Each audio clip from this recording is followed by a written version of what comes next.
तपाईहरु हेर्दै हुनुहुन्छ good morning Nepal. Good morning Nepal. Good morning Nepal. Good morning नेपालको प्रसारणमा तपाईलाई स्वागत छ।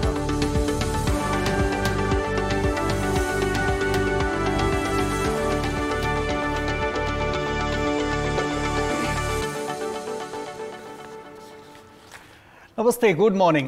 गुड मर्निङ, नमस्कार, शुभ प्रभात। कान्तिपुर टेलिभिजनको बिहानी प्रस्तुति गुड मर्निङ नेपालमा स्वागत छ। आज विशेष दिन। त्यस्तो व्यक्ति जो आफू रित्तिएर पनि आफ्ना सन्तानहरूलाई कहिल्यै अभाव हुन दिँदैन, अर्थात् कुशे बुवाको मुख्य नै दिन, फादर्स डे जे भन्नुहोस्, सम्पूर्ण बुवाहरूलाई हाम्रो तर्फबाट पनि नमन छ। मेरो नाम सबिना कार्की र साथमा छु म नवराज पाण्डे। आज कुशे बुवाको मुख्य नै दिन। यो अलिकति आफ्नो जीवनका विभिन्न आयाम आरोह अवरोह सहेर पनि आफ्नो सन्तति, आफ्नो पछिल्लो पुस्तालाई मार्ग निर्देशन गर्ने सम्पूर्ण बुवाहरूलाई हामीले नमन गर्दै कार्यक्रम सुरुवात गरिसकेका छौँ। सबिना, आज बुवाको महत्त्व हामी शब्दमा जति नै वर्णन गरे पनि यसलाई अपुरो नै हुन्छ। बुवाले आफू जसरी सबै व्यक्तिहरूको जिन्दगीको हिरोज भन्छ नि, हो त्यो चाहिँ बुबा हुनुहुन्छ। आमा बुबाको महत्त्व त आफ्नै ठाउँमा छ, तैपनि सङ्घर्ष ती सबै कुरामा चाहिँ बुबाले पनि उत्तिकै भूमिका खेल्नु भएको हुन्छ।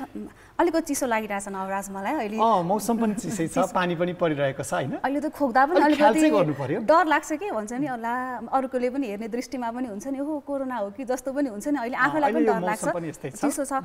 जस्तो हामी त सधैँभरि आमाको कुरा गर्छौँ होइन, आमा बुवाको आफ्नै महत्त्व छ, तर त्यो बिहाइन्ड द क्यामेरा भन्छ नि, पछाडि बसेर आफ्ना सन्ततिहरूको उन्नति प्रगतिको लागि सदैव मरिमेट्ने के भन्ने आफ्नो लाइफ सेक्रिफाइस गर्ने बुवाको आज मुख्य दिन छ। नवराजले विस गर्यो बुवालाई? बुवालाई फोन गरेँ। मेरो बुवा अलि बिसन्चो भएर घरमै हुनुहुन्छ, यो परिस्थिति पनि छ। टेलिफोन मात्रै कुरा गरेँ। फेरि अर्को पनि यो कोरोनाको यो पछिल्लो परिवेशले गर्दाखेरि प्रत्यक्ष रूपमा भेटघाट गर्ने असम्भव पनि छ। ठाउँ टाढा भएको सन्दर्भमा टेलिफोनबाटै वा अरू माध्यमबाट कुराकानी गर्नुपर्ने परिस्थिति पनि छ। हाम्रा दर्शकहरूलाई पनि आफ्नो बुवालाई आज यो परिस्थितिमा भेटघाट गर्न सम्भव छैन भने कोरोनाको सङ्क्रमण उत्तिकै जोखिम छ। प्रत्यक्ष भेटघाट भन्दा पनि टाढा भएको खण्डमा, एउटै परिवार भएको खण्डमा त एकदम राम्रो भइहाल्यो। यो बेला चाहिँ अब बुवालाई विशेष परिकारहरू दिने, नयाँ लुगा किनिदिने छोराछोरीलाई एउटा भनिन्छ नि, अब बुवाको सम्मान, बुवाको माया गर्न हरेक दिन हुन्छ। आजै कुर्नुपर्छ त भनिँदैन, तर कहिलेकाहीँ माया देखाउनु पनि जरुरी हुन्छ। कति माया गर्छ आफ्नो बुवालाई, कति विशेष छ बुवाको स्थान आफ्नो लाइफमा भनेर। र यो वर्ष चाहिँ मलाई लाग्छ सबभन्दा बुवाको लागि बेस्ट गिफ्ट भनेको कोरोना भाइरसबाट बचाउनु हो, त्यसको सङ्क्रमण हुन नदिनु हो। त्यसैले हामीसँग प्रविधि छ, प्रविधिको प्रयोग गरौँ। टाढेबाट भए पनि बुवालाई सकेसम्म भेटघाट गर्ने आज नगरौँ, बुवालाई सङ्क्रमित हुनबाट जोगाउँ। त्यो सबैभन्दा बेस्ट गिफ्ट हुनेछ फादर्स डेको।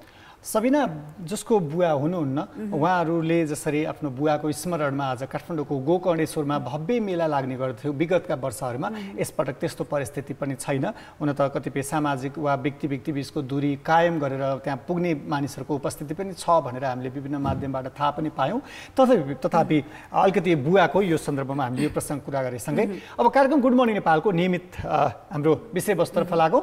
माई मर्निङ अलिकति बिहानीलाई सुरुवात अलिकति सुखदमय रहोस् भनेर हामीले हाम्रै दर्शकहरू माध्यमबाट विभिन्न तस्बिरहरूको अपेक्षा पनि गरिरहेका छौँ र विभिन्न माध्यमबाट तस्बिर पठाउनु भयो भने त्यसलाई समेट्ने भनेर हामीले पटक पटक हाम्रा विभिन्न सामाजिक सञ्जालका माध्यमबाट कार्यक्रममा पनि भन्ने गरेका छौँ। हेरौँ आज हामीलाई के तस्बिरहरू प्राप्त भएका छन् नवराज।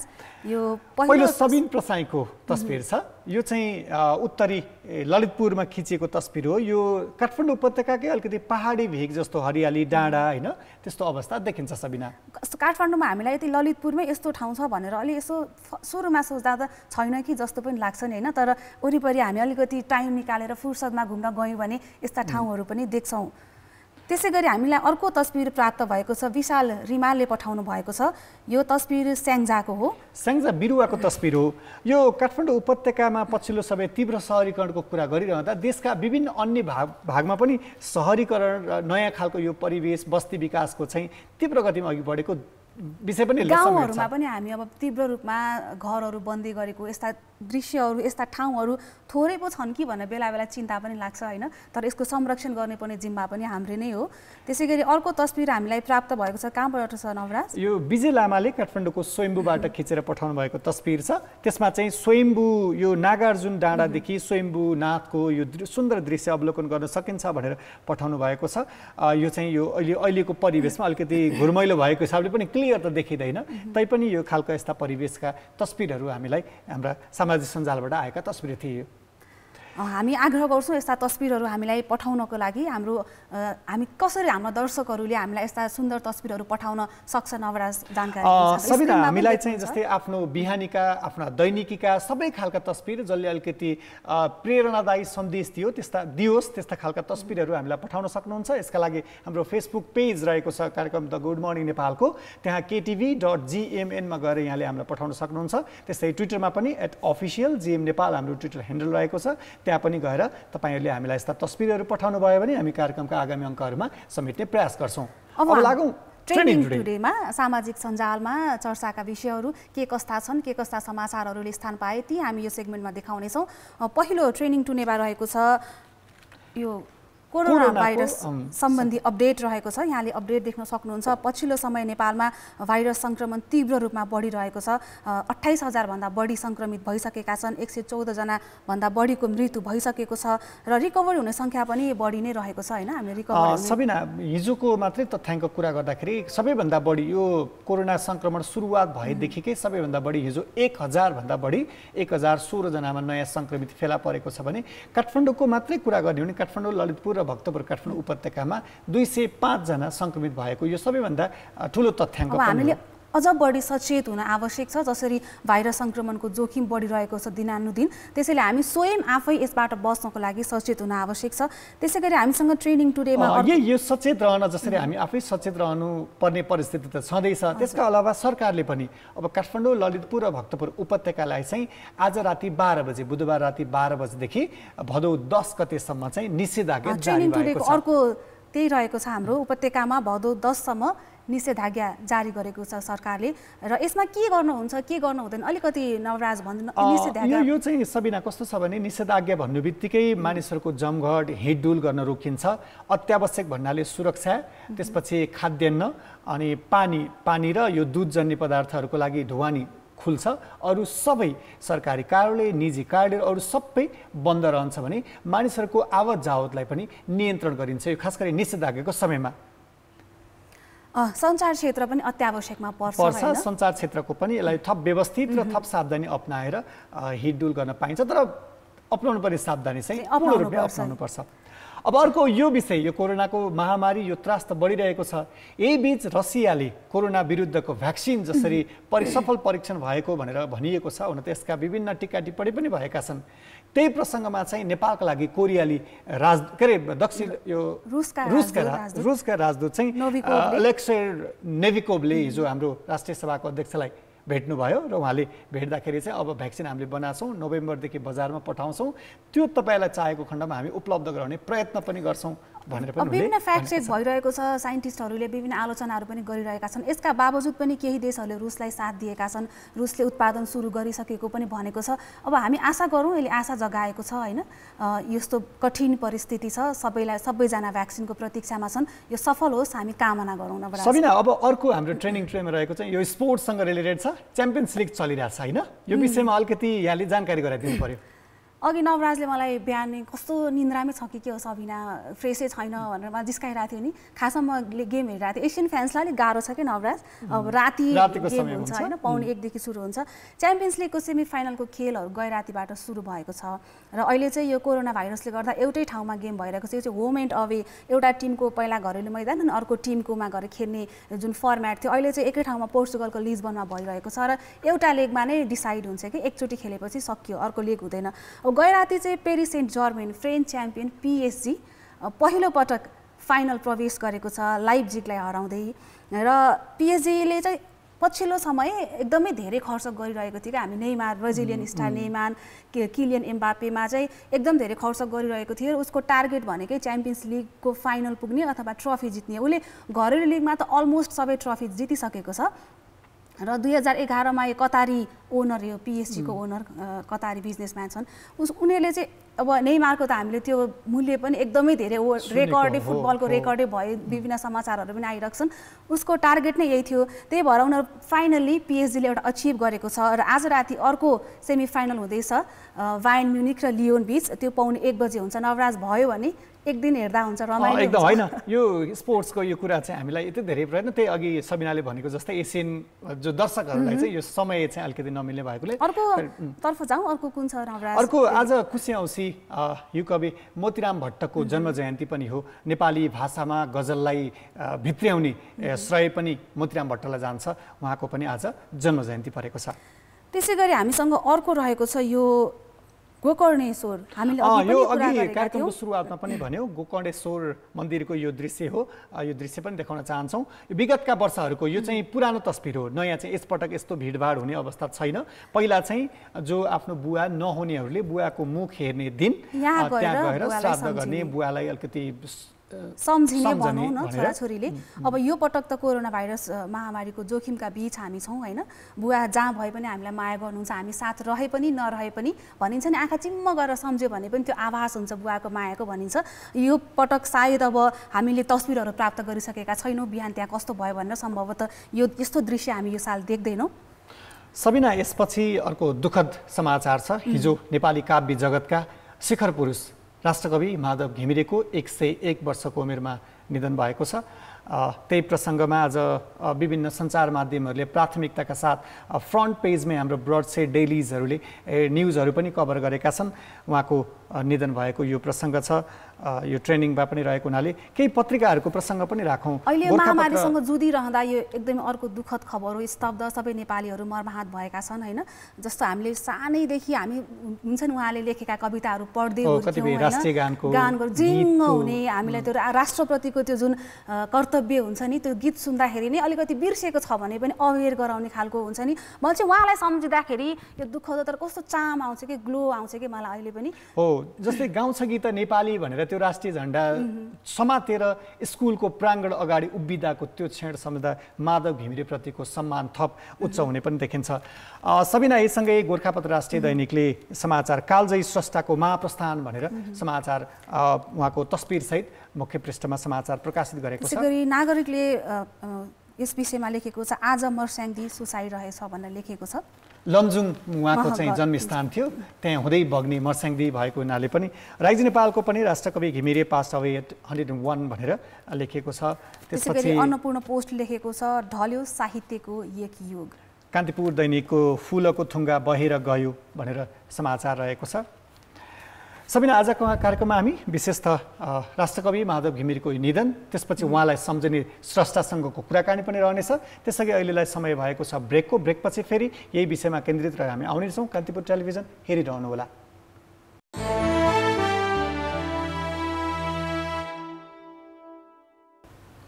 ब्रेकपछि पुनः स्वागत छ। गुड मर्निङ नेपालको साथमा हुनुहुन्छ। राष्ट्रकवि माधव प्रसाद घिमिरेको भौतिक शरीर त हामी माझ छैन, तर उहाँले जुन नेपाली साहित्यमा पुर्याउनु भएको योगदान छ त्यो भने युगौँ युग बाँचिरहनेछ। नेपाली मन मस्तिष्क मात्रै होइन कि नेपाली साहित्य जगतलाई बुझ्ने विश्वभरि रहेका व्यक्तिहरूका मनमा रहन सफल राष्ट्रकवि माधव घिमिरेको दुःखद निधनको प्रसङ्ग साथसाथै अब सबिना, आज अलिकति माधव घिमिरेको उहाँको त्यो साहित्यिक योगदान, उहाँलाई अलिकति स्रष्टाका हिसाबले कसरी स्मरण गरिन्छ वा नेपाली साहित्य जगतमा उहाँको स्थान जति हामी जति प्रशंसा जति व्याख्या गरे पनि हामी यसलाई पुर्याउन सक्दैनौँ। त्यस हिसाबले अलिकति यो उहाँलाई अलिकति निकट रूपमा चिन्ने कविसँगको कुराकानीलाई अब जोडौँ होला। हामीसँग कवि प्रभा भट्टराई हुनुहुन्छ, उहाँलाई स्वागत गरौँ। कविजी, उहाँलाई स्वागत छ। कवियत्री प्रभा भट्टराई, स्वागत छ कार्यक्रम गुड मर्निङ नेपालमा। धन्यवाद यहाँलाई। माधव घिमिरेको दुःखद निधनको कुरा त हामीले गऱ्यौँ। अब अलिकति उहाँले नेपाली साहित्य जगतमा पुर्याउनु भएको योगदान र खास गरी राष्ट्रकविलाई यहाँ कसरी सम्झनुहुन्छ? धन्यवाद। आज देश नै स्तब्ध छु, देश त स्तब्ध छ, म पनि स्तब्ध छु, किनभने हामीले एउटा युग नायकलाई गुमाएका छौँ र युग नायक जसरी कविताका दृष्टिले, नेपाली छन्द कविताका दृष्टिले, नेपाली गीतका कालजयी गीतहरूका दृष्टिले हामीले कवि राष्ट्रकवि माधव घिमिरेजीलाई सम्झिरहन्छौँ, त्यो सधैँ सम्झिनेछौँ। र मलाई चाहिँ विशेष गरेर उहाँ चाहिँ पितृवत एक प्रकारले अभिभावक नै हुनुहुन्थ्यो, त्यसकारण त्योभन्दा अलिकति अगाडि म त्यसरी सम्झिन चाहन्छु उहाँलाई। अभिभावक गुमाएँ मैले जस्तो मलाई लागिरहेको छ। नेपाली साहित्यमा उहाँको योगदानको त हामी जति चर्चा गरे पनि सक्दैनौँ। नयाँ पुस्ताको लागि प्रेरणा के हुन्छ हामीले उहाँबाट लिनुपर्ने? नयाँ पुस्ताले पहिलो कुरा त उहाँको व्यक्तित्वलाई नै हेर्नुपर्छ होला। माधव घिमिरे जति सरल हुनुहुन्थ्यो, जति सहज हुनुहुन्थ्यो, जति मन खोलेर माया गर्नुहुन्थ्यो, सम्पूर्ण देशलाई माया गर्नुहुन्थ्यो। विभिन्न उमेरका व्यक्तित्वहरू मैले हिजोदेखि लगातार देखिरहेकी छु। फेसबुकका भित्ताहरूमा यति धेरै फोटाहरू आइरहेको छन्, यति धेरै मान्छेसँग उहाँले आफ्नो व्यक्तिगत कोठामा, आफ्नो घर कम्पाउन्डमा यसरी भेट्नुभयो। त्यो सरलता, त्यो सहजता, त्यो सहृदयता र उहाँको लेखाइको त कुरै छैन। पहिलो त म व्यक्तित्वको कुरा गर्छु, त्यसपछि उहाँको लेखनी जुन कहिले पनि कृतितातिर हेर्नु भएन र हामीले आफ्नो सिर्जना गर्दा, नयाँ पुस्ताले सिर्जना गर्दा माधव घिमिरेको व्यक्तित्वलाई, उहाँको लेखन शैलीलाई, उहाँको भावधारालाई, भाव बहने र एउटा कुरा उहाँले जहिले पनि मलाई भेट्दा भन्नुहुन्थ्यो, वर्णन कविता होइन, ध्वन्यात्मक हुन्छ भन्नुहुन्थ्यो। कुनै पनि वस्तु ध्वनिमा आउनुपर्छ अनि बल्ल कविता हुन्छ भन्नुहुन्थ्यो। सायद कविता भनेको माधव घिमिरेज्यूले भन्नुभएको जस्तै यहाँसँग यति उहाँको यो कविताको कुरा गरिरहँदाखेरि उहाँको कृतिमा पनि विविधता देखिन्छ। विभिन्न विधामा पनि अब्बल खालका कृतिहरू रचना गर्नुभएको हिसाबले जस्तै राष्ट्रले पनि उहाँलाई राष्ट्रकविको सम्मान पनि दिएको छ।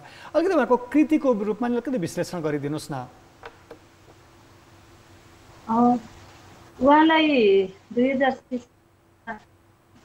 राष्ट्रका राष्ट्रिय तहबाट आवेदन भएको हुँदै 40 धेरै महत्त्वपूर्ण समय उहाँको लागि नै त्यो अभिनन्दन। त उहाँ गौरी काव्य जुन चाहिँ अहिले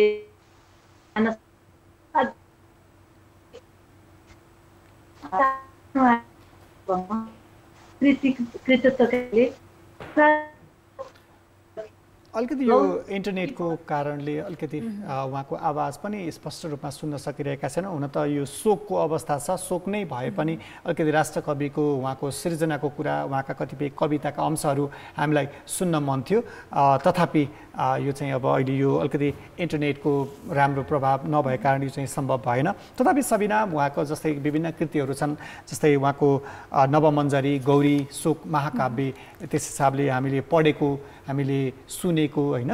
त्यसका अलावा विभिन्न गीती नाटकको कुरा, विभिन्न गीत होइन छन्, अरू पनि उहाँको धेरै गीत उहाँले एकदमै मन छुने कालजयी गीतहरू पनि लेख्नु भएको छ। एउटा नारायण गोपालले गाउनु भएको आजै र राति के देखे सपना होइन, अहिले जुनसुकै पुस्ता, जुनसुकै उमेर समूहको व्यक्तिको पनि एउटा त्यो फेभरेट सङ लिस्टमा हुन्छ नि, यी गीतहरू हुन्छन्। त्यसै गरी फुलको थुङ्गा बगेर जुन कालजयी गीत तारादेवीले गाउनु भएको छ। र नवराज, माधव प्रसाद घिमिरेको बारेमा होइन, अब अलिकति सिनियर्सले हामीलाई कहिलेकाहीँ यसो बस्दाखेरि सुनिन्छ नि, मैले सुनेको थिएँ उहाँ कसरी आफूलाई चित्रण गर्नुहुन्थ्यो भन्दा उहाँको लमजुङको पुस्तुङ उहाँको जन्मस्थानमा उहाँको शालिग चाहिँ राख्ने कुरा,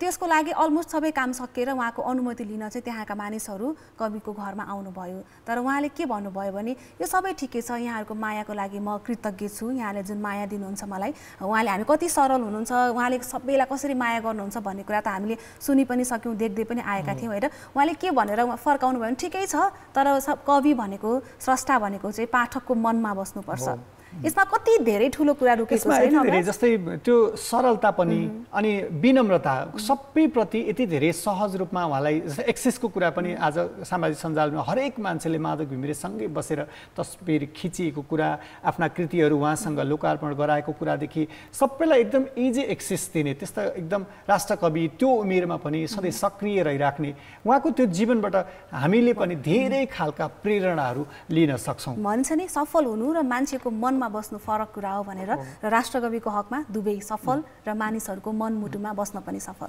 सबिना, आज यिनै प्रसङ्गसहित कार्यक्रमको अन्तिम समयतिर आइपुगेका छौँ।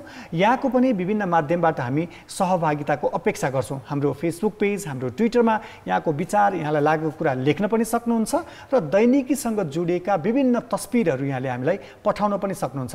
यसका लागि हाम्रो फेसबुक पेज ktv.gmn रहेको छ, गुड मर्निङ नेपालको सर्ट फर्म। त्यसमा गएर सर्च गर्नुभयो भने यहाँले हाम्रो पेज देख्नुहुनेछ र यहाँले आफ्ना कुरा, कमेन्ट्स, प्रतिक्रियाहरू पनि हामी अपेक्षा गर्छौँ। कस्तो भइरहेको छ कार्यक्रम, सुधार गर्नुपर्ने कुराहरू के छन्, के कुरा थप्यो भने अझ राम्रो हुन्छ, किनकि यो कार्यक्रम नै दर्शकहरूको लागि भएको भएर यहाँका आउने फिडब्याक हामी उच्च महत्त्वका साथ हामी त्यसलाई ग्रहण पनि गर्छौँ। साथै ट्विटरमा पनि @official GM नेपाल हाम्रो ट्विटर ह्यान्डल रहेको छ। त्यहाँ गएर पनि यहाँले तस्बिरका अलावा अन्य विषयवस्तुहरूका सवालमा पनि लेख्न सक्नुहुन्छ। यति भन्दै आजको निर्धारित समय सकिसकेको छ। यसपछि हाम्रो अङ्ग्रेजी समाचार बुलेटिन कान्तिपुर न्युज रहनेछ। कान्तिपुर टेलिभिजन हेरिरहनुहोला। यहाँको दिन शुभ रहोस्। नमस्ते।